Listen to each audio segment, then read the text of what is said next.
very welcome to our second session of Building Resilience through Mindfulness for Parents and Teachers. Last week we spoke about building that resilience in order that we could manage the stress we're experiencing of trying to cope with COVID, trying to keep children safe at school, trying to keep children safe at home. That requires resilience. And it's a very stressful situation. So what was stress? We spoke about stress last week. It is that experience which occurs when faced with life's challenges. It is not a disease, it's an experience. We feel it when we are faced with life's challenges. And let's face it, life challenges are there every day. A little more now than normal, but they're there every day. It's that experience which has a physical component, it has a mental component, and it has an emotional component to it. So we feel it physically, we feel it mentally, and we can feel it emotionally. Where does it come from? Why do we feel it? In the physiology of our brains, there is a wonderful, wonderful little part of our brain called the amygdala. A part of our brain which is a very immature part of our brain. We sometimes refer to it as the reptilian part of our brain. It's a very important component. It was a little part of our brain which helped to keep us safe when we were faced with living in the caves, living in the trees, living in the woods and the forests. We may not require the safety of the amygdala as much in today's society, but it is still very much part of our physiology. And it is that little part of our brain which gives us three very important reactions. It helps us to fight. It helps flight when we need to take off and run. And it helps us to freeze, which is sometimes a very important behaviour for our safety. So we call it the fight, flight, freeze response. And that is what happens when something happens where we need to react very quickly. Sometimes we need the fight, flight, freeze response. For example, if we step onto the road and we see a car coming, we need to respond quite quickly. We don't have time to think. We need to get out of the way in times of danger. When we put our finger near the hot cooker, we pull it away very quickly without thinking. That's a flight response. So these are things we do automatically without thinking. A very important component of our safety. Sometimes the amygdala clicks in and we don't quite need it to click in. It might be better if we had time to think before allowing the amygdala to click in. And unfortunately, stress is very much caused by an amygdala that's out of control. It's in the state of fight, flight, freeze all of the time because we keep feeding it. We keep feeding it with worry. We keep feeding it with emotion. We keep feeding it with, oh, what if? The unknown, the fear. So emotion tends to spark the amygdala. We feed the amygdala and we activate it very often. Sometimes it might be better just to stop and to think.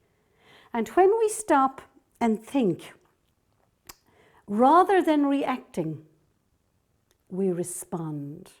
And sometimes response is better than reaction. How can we get into a respond versus react? How do we get to that level of being able to choose between reacting and responding. The key is awareness. We need to become aware of what the feeling is like when the amygdala clicks in. What does it feel like? What does my body feel like when the amygdala has been switched on? Sometimes we're very unaware of that.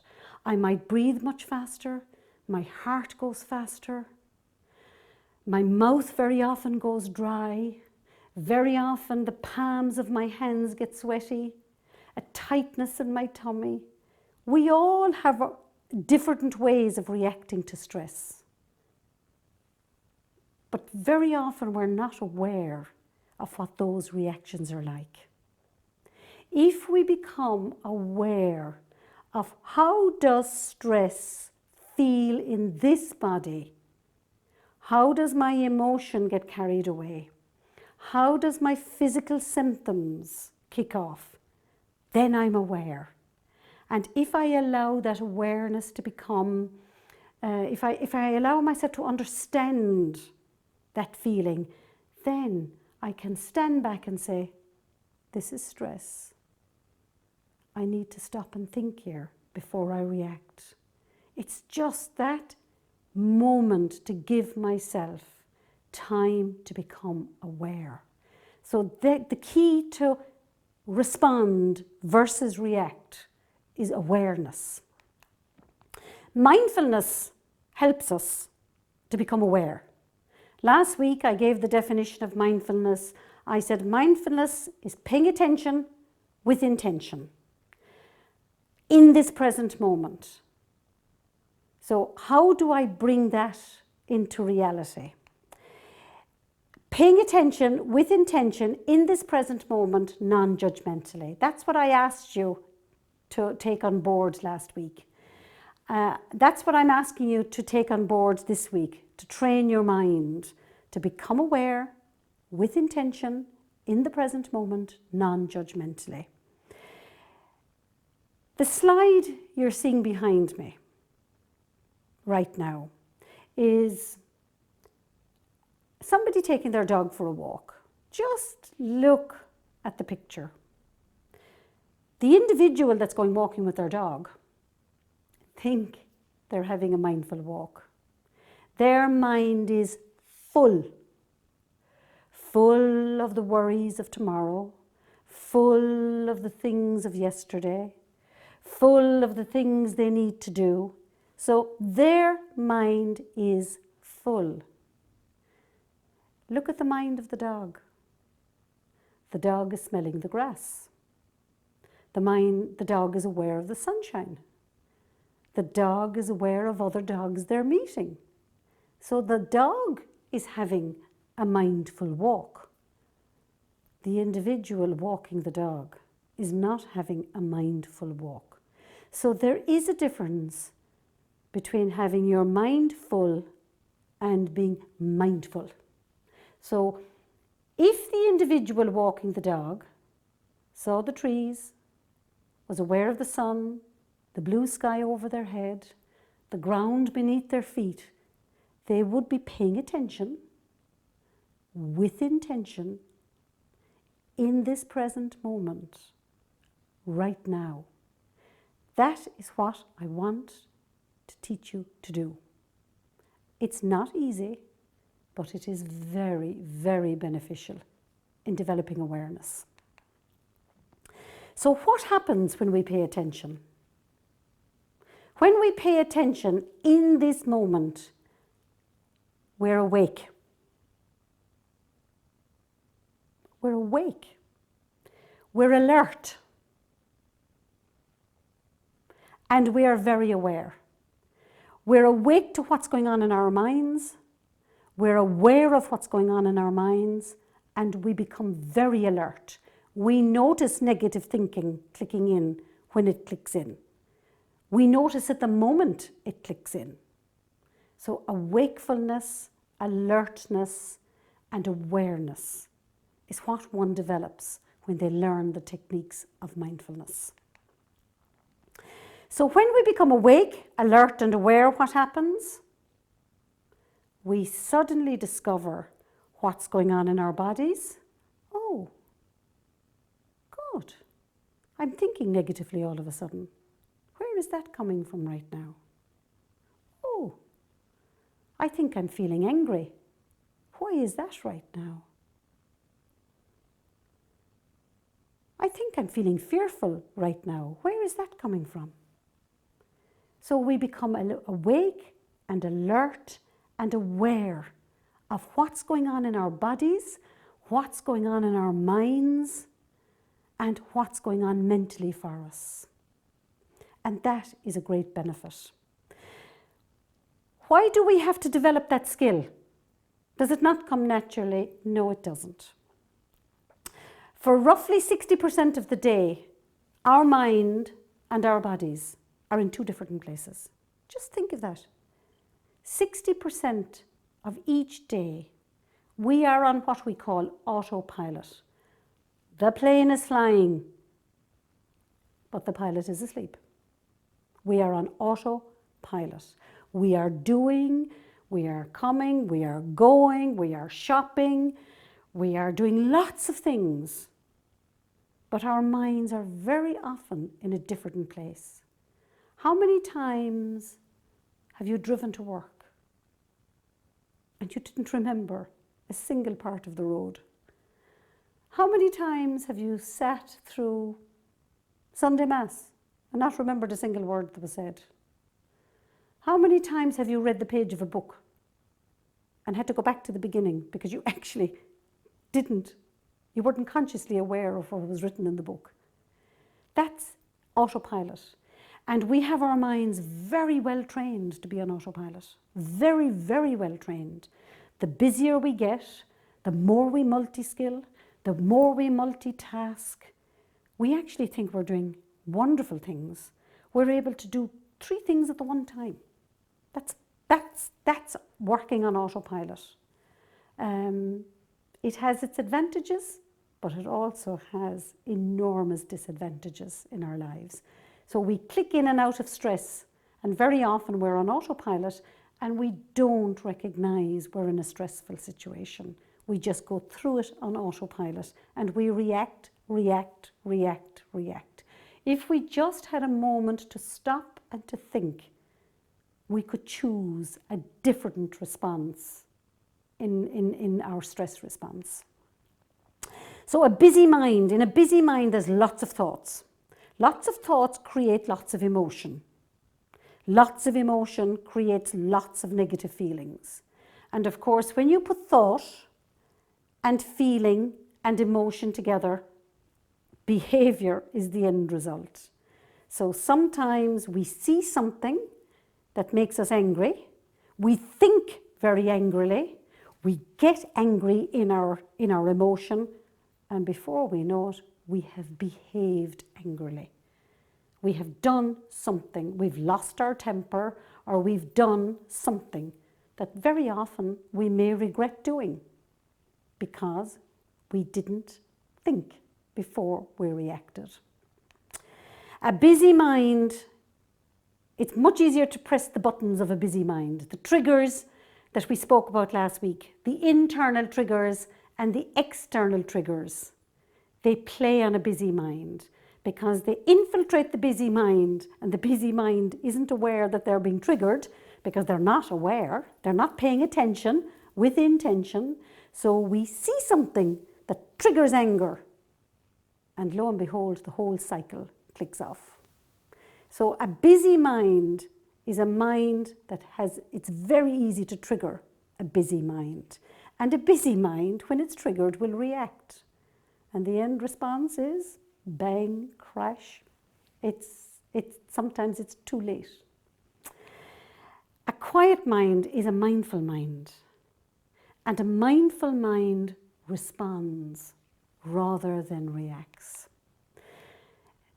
In a busy mind, what's going on in a busy mind? I should have done this, I could have done that.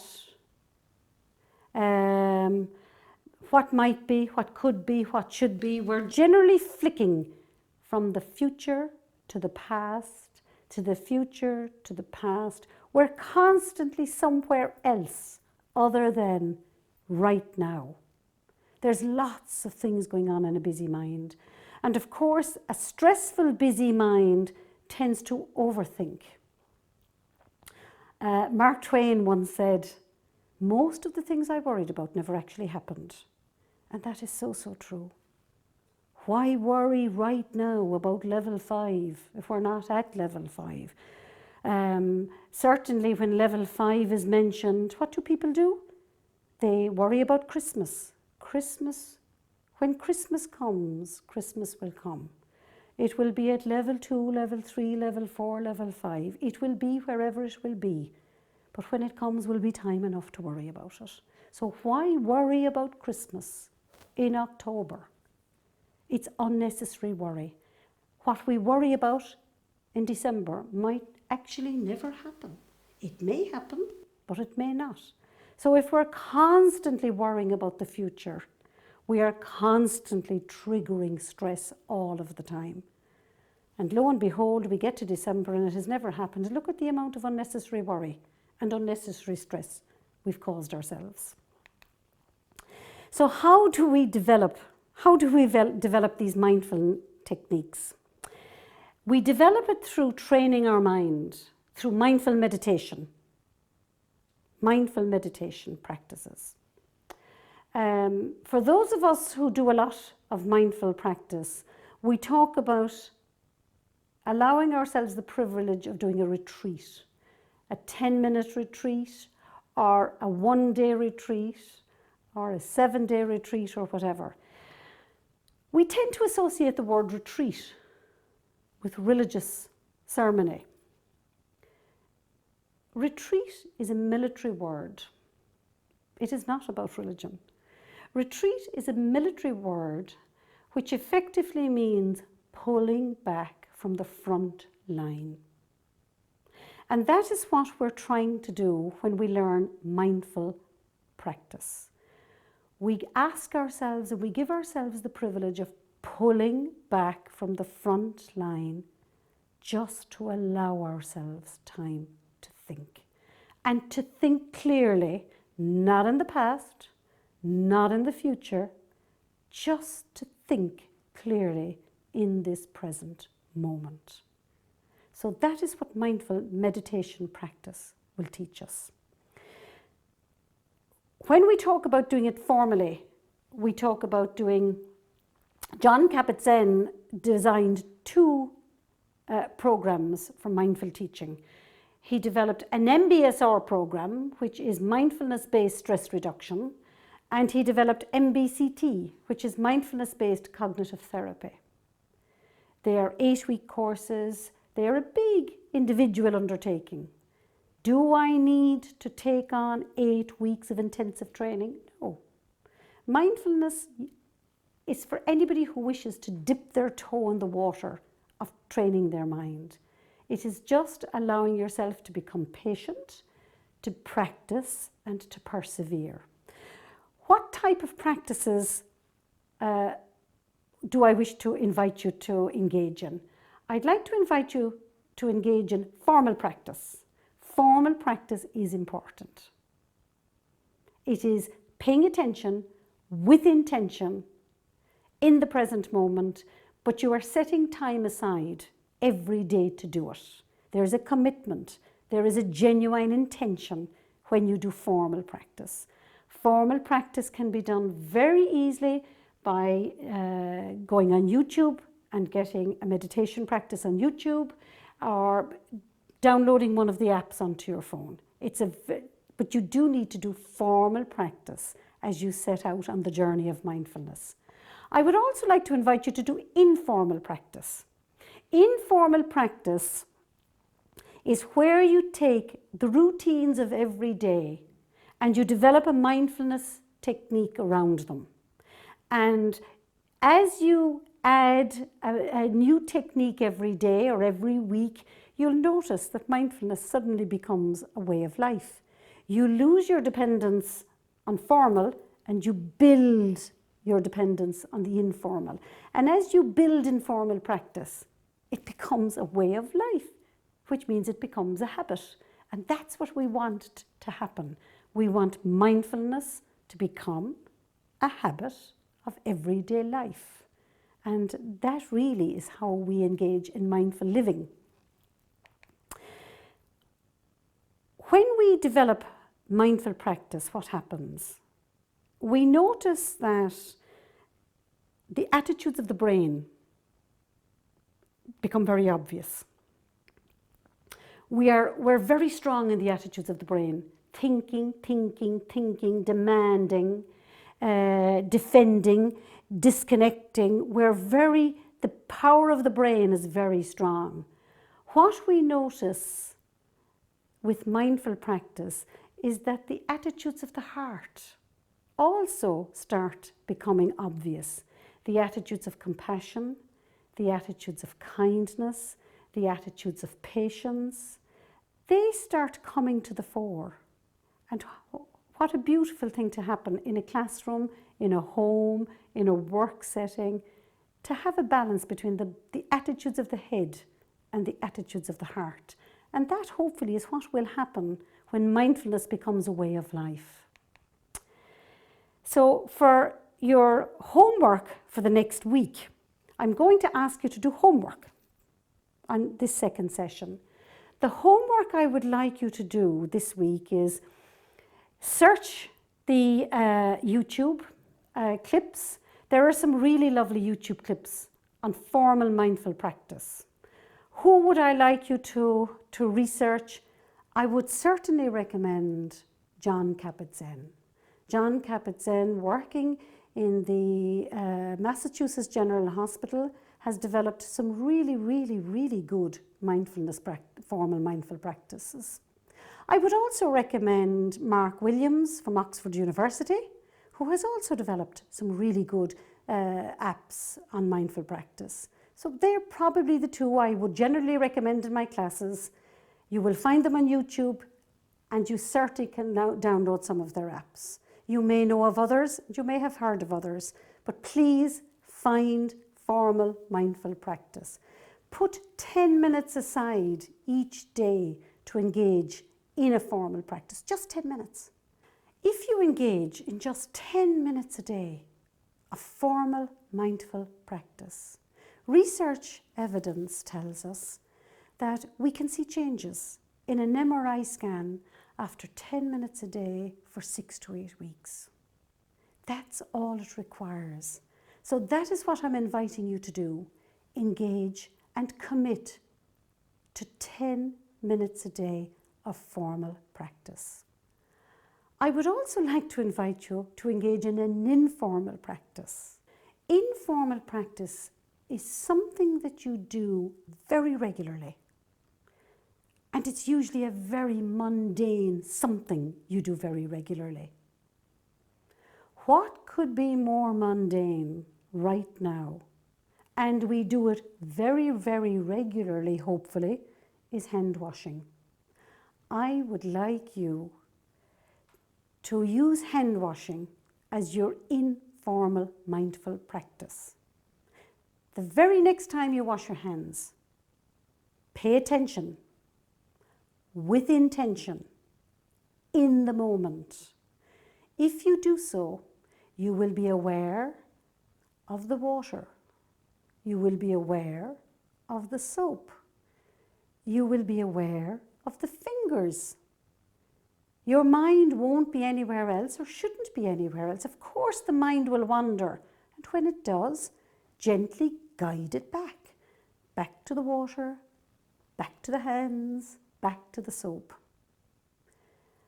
Doing so, you will train your brain to become mindful and to pay attention, and you will also wash your hands very well. Enjoy your mindful practice, both formally and informally. Until next week.